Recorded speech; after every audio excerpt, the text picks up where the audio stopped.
Quiero que escuchemos juntos un fragmento de uno de los diarios de Da Vinci. Da Vinci, como ya saben, él era polifaceta y él podía, él se ocupaba mucho de la lengua, del lenguaje, por ejemplo. Era poeta, pero también hacía disecciones anatómicas que en la época eran prohibidas. Él se atrevía a abrir los cuerpos y saber cómo era que se configuraba. Pero también era arquitecto, por ejemplo, era pintor, era muy polifaceta, era un tipo de admirar. Y él escribió un texto muy interesante acerca de la lengua, no solo mezclando las dos, mezclando un poco lo que es la lengua como este instinto de expresión y también la lengua con las cavidades físicas. Entonces lo que vamos a hacer es escucharlo.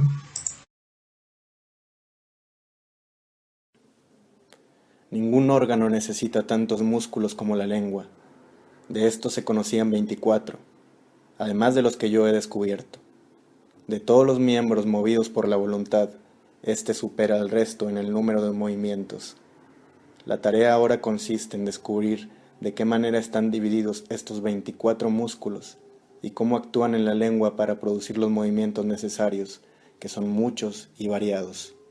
Además, tenemos que ver cómo bajan a ella los nervios desde la base del cerebro y cómo pasan a la lengua, distribuyéndose y ramificándose. Cómo estos 24 músculos se convierten en 6 al formar la lengua. Más aún, hay que demostrar dónde tienen su origen estos músculos, algunos en las vértebras del cuello, algunos en el hueso auxiliar y otros en la tráquea.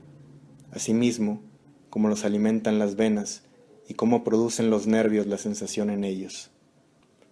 La lengua trabaja en la pronunciación y articulación de las sílabas. La lengua se emplea también para digerir los alimentos en el proceso de la masticación y en la limpieza de la boca y dientes. Los principales movimientos son 7. Notemos con atención cómo por el movimiento de la lengua, con la ayuda de los labios y dientes, conocemos la pronunciación de todos los nombres de las cosas. Cómo las palabras simples y compuestas de una lengua llegan a nuestros oídos por medio de este instrumento, y cómo las palabras se acercarían a un número infinito si hubiera un vocablo para denominar todos los objetos de la naturaleza, junto con los innumerables que están actuando en ella. Y todas estas palabras, el hombre no las expresa solo en una lengua, sino en infinidad de ellas, porque varían continuamente de un siglo a otro y de un país a otro por la mezcla de los pueblos que a causa de las guerras y otras muchas causas se relacionan entre sí. Las mismas lenguas caen en el olvido y son mortales, como todas las cosas creadas. Si diéramos por supuesto que nuestro mundo es eterno, diríamos que estas lenguas han sido y serán de una infinita variedad a lo largo de infinitos siglos, que forman un tiempo infinito. Esto no sucede con otros sentidos, ya que estos se dedican solamente a las cosas que continuamente produce la naturaleza, y la forma ordinaria de las cosas creadas por la naturaleza no cambia como lo hacen de tiempo en tiempo las cosas producidas por el hombre, el cual es su mejor instrumento. Tengo tantas palabras en mi lengua materna, que más bien que lamentar la falta de palabras con que expresar la concepción que tengo de mi mente, debería lamentar la falta de un recto conocimiento de las cosas. Después de haber escuchado esta muy interesante intervención, quiero que tratemos un poco sobre ello, analicémoslo un poco. Al inicio de este fragmento leído, que lo lee alguien, puedo dejarles toda la información de todo lo que usamos en esta diapositiva y en estas sesiones en un link en el cual van a poder solicitar todo este material extra por si les interesa. Bueno, esta persona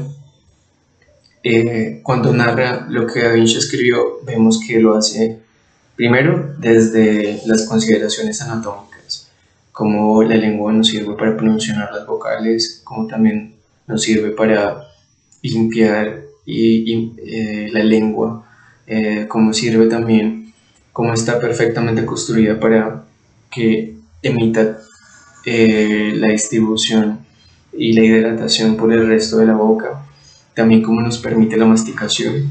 Bueno, empieza a hacer una descripción anatómica de todas las utilidades que tiene la lengua y la complejidad de músculos que tiene. Menciona que es el órgano con más músculos que tiene todo el cuerpo. Eso de por sí ya es decir demasiado, y si tocáramos un poco más este tema podríamos hablar de lo muy significativo que es esto, y también sobre las teorías del origen, por ejemplo, los mitos de la creación, como podría ser que Dios dijo que primero hágase la palabra. También podríamos pensar, ¿y por qué entonces la lengua tiene tantos músculos? Podríamos empezar a hacernos muchas preguntas a partir de esto. Pero lo más interesante del texto es que Da Vinci nos hace ver que al final de hacer toda la descripción anatómica menciona la utilidad de la lengua, y ahí ya es la lengua que usamos nosotros para comunicarnos cuando menciona tengo tantas palabras en mi lengua materna que más allá de lamentar las palabras con que expresar la concepción que tengo de mi mente, debería lamentar la falta de un recto conocimiento de las cosas. Cuando dice esto, dibuja de inmediato en el que escucha como esta necesidad que tenemos nosotros por querer inventarnos palabras, por querer pronunciar las palabras de manera distinta, por querer por querer mostrar esas emociones que sentimos, un amor, lo que se siente un beso, por medio de las palabras. Y a veces nos quejamos de que no hay palabras que puedan expresar aquello que sentimos. Da Vinci dice que más allá de lamentar las palabras con las que mostrar las cosas que siente, debería lamentar no conocer todas las cosas que podría sentir. Esta idea es muy interesante porque vemos que deja de lado como la idea de pensar que la lengua tiene que por ella misma expresar todas las cosas que sentimos, y se ocupa más allá de que tenemos que vivir muchas cosas. Sí, más allá de querer explicar con la lengua, tenemos que vivir muchas cosas. Eso es muy importante para la sesión que vamos a tener y para el taller práctico que vamos a tener a continuación, y es porque a veces decimos no tengo palabras para explicar esto, o no sé cómo decirlo. Las palabras ya están, podemos usar muchas combinaciones de ellas y tenemos que atrevernos. ¿Cómo así nos atrevemos también a vivir estas emociones, a vivir las emociones que a veces nos parecen como tan imposibles de explicar? Entonces también atrevámonos a escribir, y nos tienen que ser palabras conexas, por ejemplo, puede ser palabras al azar, y ahí se puede empezar a desarrollar un texto. Podemos ver cómo se contemplan muchos rostros de etnias distintas, de lugares distintos, de nacionalidades distintas, con costumbres distintas, con paisajes distintos, con colores distintos, con fotógrafos que tomaron estas fotos también probablemente muy distintos. Pero, ¿qué nos dice esto relacionado con la lengua? Bueno, ya sabemos que no hay una infinidad de lenguas, hay lenguas exactas, pero van naciendo nuevas lenguas, así como nacen nuevas personas. A esto me refiero a que también nacen nuevas palabras, por ejemplo. Nacen nuevas maneras de pronunciar estas palabras, así como nacen personas. Pero ya teniendo en consideración esto de que la lengua también hace parte de las personas, y que la lengua y toda su diversidad también aplica mucho la diversidad de las etnias. Por ejemplo, no sé si hayan escuchado algunos textos o algunas palabras de comunidades indígenas de nuestro país, por ejemplo. Estas palabras suelen tener una tendencia fonológica muy parecida. Por ejemplo, unas que mencionan mucho la X, por ejemplo, y que suelen mencionar siempre palabras al inicio de todas las palabras, como en la lengua oriental, por ejemplo, decir San Pedro, San Enrique, como para darle la introducción personal al sujeto del que se está hablando. Esto también pasa en las lenguas indígenas. Todo esto para hablar un poco sobre la diversidad que tienen las lenguas y la diversidad de opiniones a las que podemos llegar. Ahora bien, después de hablar de las personas, hablemos un poco sobre el español y cómo se configura el español históricamente en nuestro cerebro. Acá hay dos ejemplos en esta diapositiva, en la diapositiva número 10, y vemos como al inicio, en la primera imagen, vemos un cerro y vemos la palabra cerro, y después vemos un varón y la palabra varón. Bueno, es un bebé con un bigote, pero se entiende el concepto, ¿no? Nosotros escuchamos estas palabras, primero las escuchamos porque las menciona nuestra familia, sí, no, se nos hacen comunes y asociamos un concepto, el concepto de lo que es un cerro, una montaña, a la palabra cerro, ¿sí? Aquí tenemos como una equivalencia que hace nuestro cerebro en la parte del cerebro que se ocupa de la lengua que ya vimos anteriormente, y cuando ya tenemos como esa asociación, como podría ser también la palabra varón, y que este es un concepto un poco más complejo porque al menos cerro describe un lugar concreto, ¿sí? Y podríamos decir es un cerro grande, es un cerro pequeño, pero es como un concepto concreto. Ahora bien, con varón podríamos decir que es un concepto un poco más abierto y que también dependería de lo que yo considero como varón, lo que tú consideres como varón. Y es una idea que se configura a partir de las costumbres de estos individuos distintos. Ahí hay como dos ejemplos de conceptos que podemos reflexionar acerca de eso. Ahora bien, tenemos entonces en nuestra cabeza estas dos palabras cuando somos niños y de repente nos salen con la sorpresa de que hay un verbo, se robaron. Hay algunos, bueno, en esto de las inteligencias múltiples, la teoría, y que habla de que hay tipos de entendimiento más relacionados con el lenguaje. Entonces esto probablemente no le pasaría a todos, pero podríamos hacer como una equivalencia. Cuando estamos de niños pequeños entendemos como estas palabras distintas y de repente nos dicen se robaron. Esto ya como una oración compleja, perdón, como una oración simple, pero dentro de nuestra cabeza podemos pensar, podemos recordar la palabra cerro y la palabra varón. Entonces empezamos a decir cómo es que ocurre esta combinación y por qué nos hace pensar en otras cosas y en otros conceptos antes de un tercer concepto. Esto pasa por lo que les venía mencionando, y es como que trabajamos con vocales y con letras. Entonces las combinaciones, si bien son muchas y pueden ser casi infinitas, también son muy dadas a ser repetidas. Entonces por eso se configuran las palabras y a veces se nos hacen tan parecidas.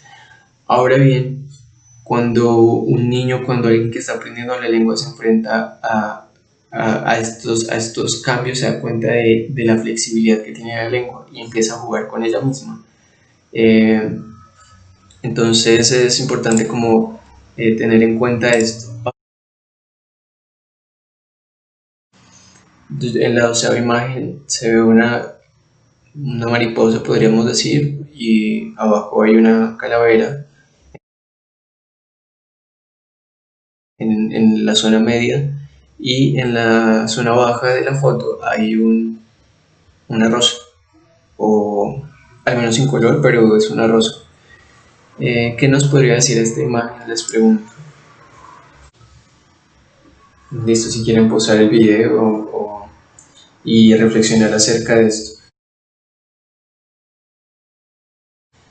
La imagen podríamos decir que nos habla un poco de lo que es la vida, una mariposa naciendo, emergiendo de su capullo, la muerte en la mitad, y lo que es la rosa, lo que podría ser la belleza, el arte, la estética, como estos símbolos gruesos.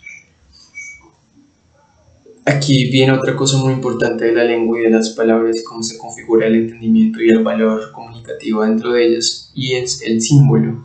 El símbolo es muy importante y podemos llegar al símbolo por medio de... Hay símbolos un poco más conocidos, muy universales. La rosa, por ejemplo, podríamos pensar que todos tenemos una concepción de lo que es una rosa. También podríamos pensar que, bueno, ahora sí que tenemos una concepción, al menos en un país como el nuestro, de lo que simboliza una paloma blanca volando, por ejemplo, o lo que simboliza una paloma, dijéramos, en asuntos teológicos cristianos como el Espíritu Santo, lo que significa esto.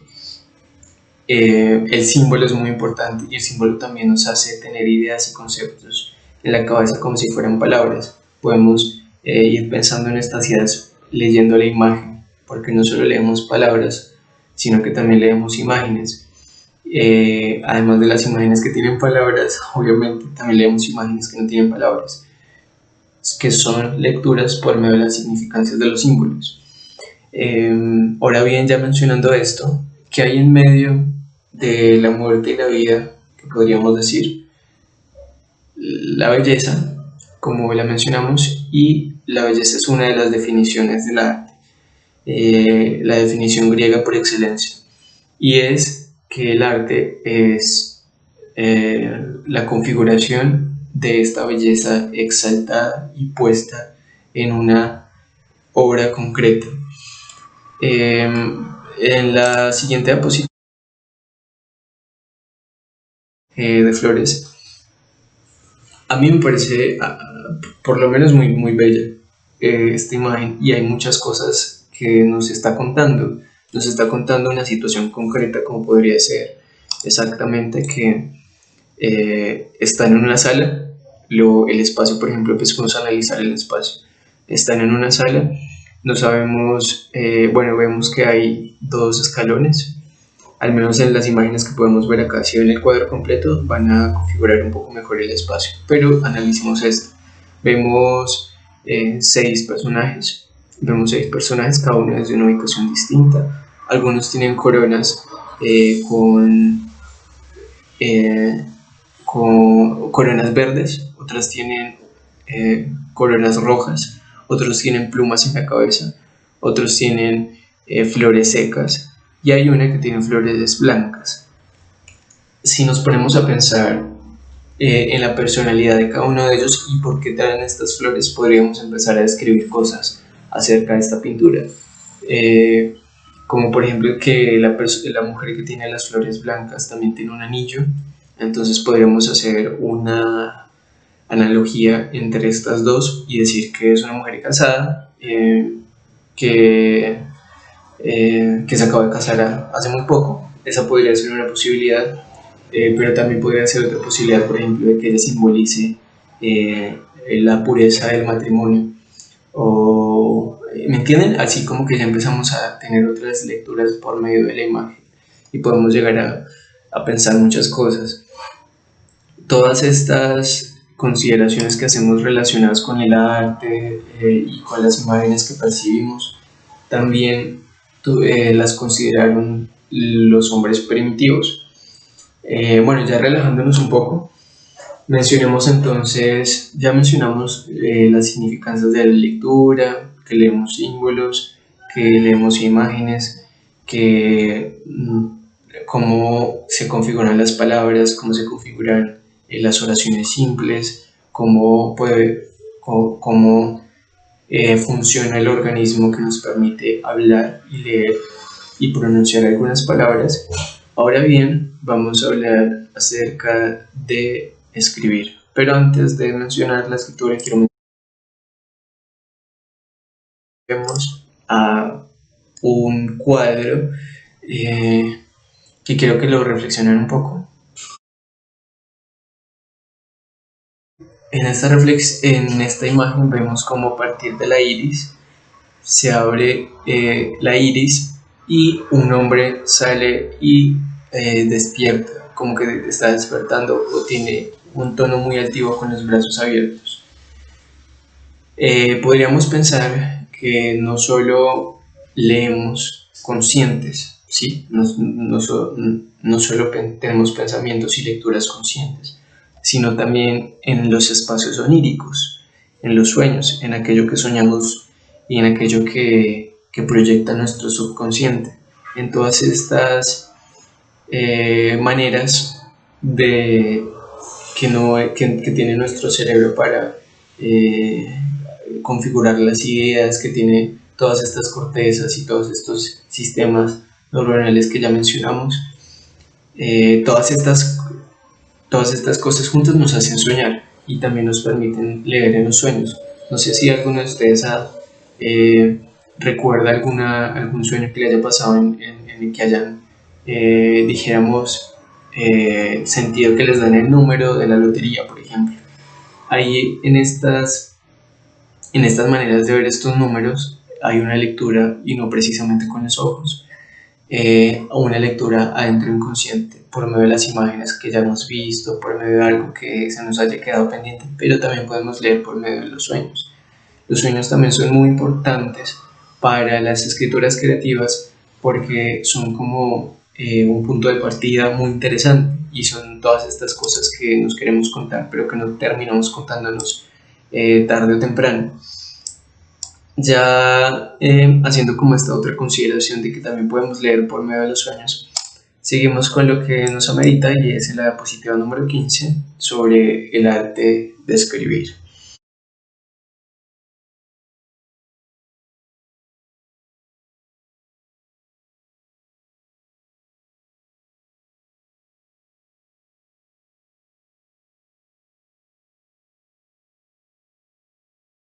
La cultura es de todos. Ministerio de Cultura.